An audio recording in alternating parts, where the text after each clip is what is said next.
저는 얼마 전까지 화목한 가정을 이루며 살고 있었습니다. 아내의 외도로 인해 한순간에 가정이 박살이 나버렸고 지금은 혼자 살고 있어요. 정말 어쩌다가 이렇게 되어버렸는지 이해할 수 없습니다. 착하고 순한 아내였고 저만을 사랑한다고 생각했었어요. 아내를 믿고 사랑하고 있었던 만큼 배신감이 더 크고 사는 게 괴롭기만 합니다. 만약 제 이야기를 듣는 분들 중에 지금 배우자를 놔두고 바람을 피우고 계신 분이 있다면 당장 그만두시길 바랍니다. 절대로 바람의 끝은 행복할 수 없고 주위의 모든 사람들이 불행해집니다. 간혹 간통죄가 사라졌다면서 얼마든지 바람 피우고 다녀도 괜찮다고 생각하시는 분들이 있더라고요. 절대로 아닙니다. 형사처벌을 받지 않을 뿐이지 막대한 위자료도 지불해야 하고 직장은 물론이고 주변 모든 사람들에게 간통 사실이 알려지면서 사회적으로 매장당하게 됩니다. 아내가 어쩌다가 바람이 나게 되었고 어떻게 이혼을 하게 된 건지 이야기해드리겠습니다. 아내와 저는 나이 차이가 조금 나는 편이었어요. 7살 차이가 났는데 저는 솔직히 말해서 여자를 만나본 경험이 거의 없었습니다. 학창시절 내내 공부만 하고 대학은 아버지의 추천으로 유학을 다녀왔어요. 유학 시절에 한국 사람들이 주변에 있었지만 워낙 공부만 하기에도 바쁜 스케줄이라 여자를 만날 생각조차 할 수 없었습니다. 한국 돌아와서도 아버지의 회사에서 일을 하다 보니 나이는 금방 30이 넘어갔고 정신을 차렸을 때는 여자와 연애를 해본 기억이 전혀 없더라고요. 아버지께서는 남자가 조건 좋고 능력 있으면 언제라도 여자는 만날 수가 있다고 하셨는데 그것도 만나본 놈들이나 그런 말을 하는 거지 저는 여자를 만나면 무슨 말을 해야 하는지도 전혀 모르는 숙맥이었어요. 아버지 주변의 인맥을 이용해서 맞선을 몇 번 보게 되었는데 거기서도 제 인연은 없었습니다. 아무리 제가 능력이 있고 돈을 잘 벌더라도 재미없는 남자는 여자들이 싫어하더라고요. 제 나이가 30대 후반이 되자 아버지께서도 급하다고 생각했는지 부랴부랴 결혼정보회사에 저를 가입시키고 가장 비싼 코스로 등록을 해주었어요. 그곳에서 많은 여자분을 만나게 되었고 아버지께서는 될 때까지 만남을 가지라고 하셔서 그때는 일주일에 한두 번은 여자와 만나는 자리를 갖게 되었습니다. 결혼정보회사에서 소개시켜주는 여자분들은 다들 직업 좋고 외모도 괜찮은 분들이 많았습니다. 수많은 여자를 만나고 결국에는 저도 마음에 들고 상대방도 저를 마음에 들어하는 사람을 만나서 결혼까지 하게 되었어요. 그게 바로 얼마 전 이혼한 아내였습니다. 아내는 서울의 명문대학을 나오고 꽤 괜찮은 직업을 갖고 있었습니다. 집안도 괜찮았고 얌전하고 조신한 분위기도 너무나 마음에 들었어요.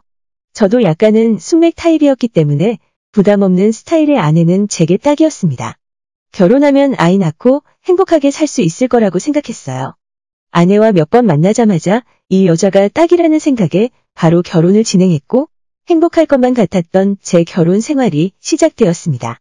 아내도 돈 잘 버는 전문직이었지만 아버지 회사에서 일을 하고 있는 제 수입에 비하면 적었기 때문에 아내는 일을 그만두고 집에서 살림을 하며 아이 가질 준비를 했어요. 제 나이도 많았고 아버지가 손주 보는 것을 너무 원하셔서 내린 결정이었습니다. 아내와 저는 결혼 생활 내내 전혀 문제가 없는 듯 했습니다. 돈도 남들보다 많이 벌어다 주고 집안일도 많이 도와주면서 아내와 화목하게 지냈죠. 다만 저는 일에 전념하며 접대하고 다니고 바쁘게 살다 보니 몸 관리를 못하게 됐고 원래 좋은 외모는 아니었지만 살까지 찌면서 완전 아저씨가 되어버렸어요. 반면에 아내는 시간이 여유로워지면서 낮에 운동하고 관리받으며 살다 보니 오히려 결혼 전보다도 더 예쁘고 어려 보이더라고요. 예쁜 여자와 결혼 생활을 한다는 건 정말 즐거운 일이었습니다. 주말에 아내와 어디를 외출하던 주변 사람들이 제 아내를 쳐다보는 시선을 은근히 즐기게 되더라고요. 하지만 그게 바로 불행의 시작이 될 줄은 몰랐어요. 저는 아내와 제 사이에 아무런 갈등이 없었기 때문에 결혼 생활에 위기가 찾아올 줄은 꿈에도 생각하지 못했고 그 사이에 아내는 다른 생각을 하기 시작했습니다. 저와 아내가 사는 곳은 일반 아파트는 아니고 한 동에 몇 세대가 살지 않는 고급 빌라였어요. 우리가 사는 단지가 가격대가 조금 높다 보니 대부분 은퇴하고 유유자적하게 사는 노부부가 살거나 젊은 사업가 부부들이 많이 살곤 했습니다. 저희가 이사를 들어갔을 때는 앞집에 노부부가 살고 있었어요. 1년 가까이 이웃으로 지내면서 마주치면 인사도 하고 잘 지내고 있었는데 어느 날 갑자기 앞집 분들이 오시더니 더 늙기 전에 전원 생활하고 싶으시다면서 이사를 간다고 하시더라고요. 아쉬운 이별을 하고 누가 새로 이웃으로 들어오려나 기대를 하고 있었는데 어느 날 짐이 들어오는 걸 보고 누군가 이사를 왔구나 하고 기다리고 있었어요. 보통은 이사 오면 왔다고 인사를 하는 게 관례니까요. 다음 날 제가 출근한 사이에 앞집 사람이 인사하고 갔다고 아내가 말해주는데 30대 젊은 IT 사업가라고 하더라고요. 결혼도 안 하고 남자 혼자 사는 것 같은데 능력 있고 괜찮아 보인다고 했어요. 저는 사실 크게 신경 쓰지는 않았습니다. 아무리 멋진 남자가 앞에 이사 오더라도 아내를 철석같이 믿고 있었어요. 그런데 제가 하루 종일 나가서 일을 하는 사이에 제 아내는 옆집 남자와 점점 친해지고 시간을 많이 보내고 있더라고요. 아파트 단지 내에 있는 헬스장에서 자주 만나서 친해졌다면서 매번 혼자 운동했는데 같이 할 사람이 있어서 너무 좋답니다. 그런 이야기를 저와 저녁 시간에 자주 하기 시작했어요. 살짝 질투가 나긴 했지만 그냥 이웃끼리 친하게 지내는 건데 별일 있겠나 싶었죠. 하지만 아내는 시간이 지날수록 예전과는 점점 달라졌어요. 외출할 일 없으면 집에서 편하게 있고 당연히 화장도 안 하고 살았는데 앞집 남자와 친해진 이후로는 집 앞에 쓰레기 분리수거하러 나갈 때도 화장을 하고 옷을 챙겨 입고 나가더라고요. 편하게 입는 것 같았지만 몸매가 다 드러나 보이는 짧고 딱 붙는 추리닝을 입고 돌아다니는 바람에 제가 은근히 아내를 신경 쓰게 만들었어요. 그러던 중 어느 날 아내가 밤 10시가 다 된 시간에 헬스장에 가서 운동을 한다고 하더라고요. 뭐 하러 이렇게 늦은 시간에 가느냐고 물었지만 요즘 살이 너무 많이 쪄서 운동 꼭 해야겠다면서 아내는 집을 나섰어요. 옷차림도 몸매가 다 보이는 레깅스를 입고 나갔기 때문에 약간 의심이 되더라고요.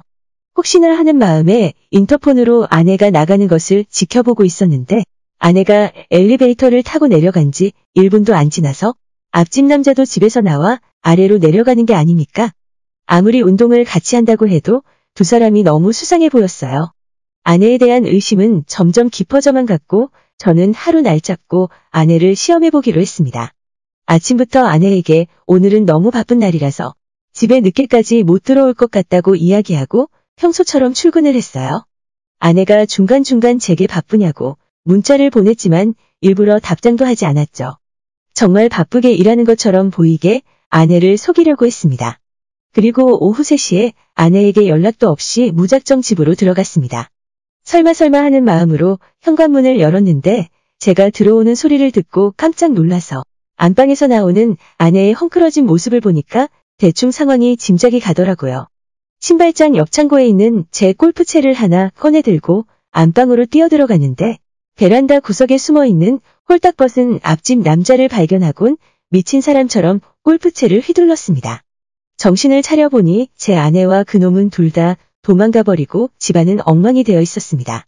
정말 너무 어처구니 없고 황당해서 눈물도 나오지 않더라고요. 아내가 다음날 돌아와서 울고불고 잘못했다고 빌었지만 더 이상 화도 나지 않았어요. 회사 변호사에게 부탁해서 잘하는 이혼 전문 변호사를 소개받았죠. 바로 아내와 그 자식에게 위자료 청구 소송하고 제가 할 수 있는 모든 것을 총동원해서 복수를 해주었습니다.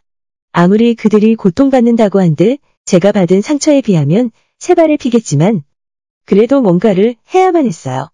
이혼 절차라는 게 생각보다 너무 간단하더라고요. 아내는 저와 이혼할 수 없다고 싹싹 빌고 그저 한순간의 바람이었다고 이야기했지만 저는 아내를 절대 용서할 수 없네요. 앞으로 평생 혼자 사는 한이 있어도 다시는 전 아내와 만나지 않을 겁니다.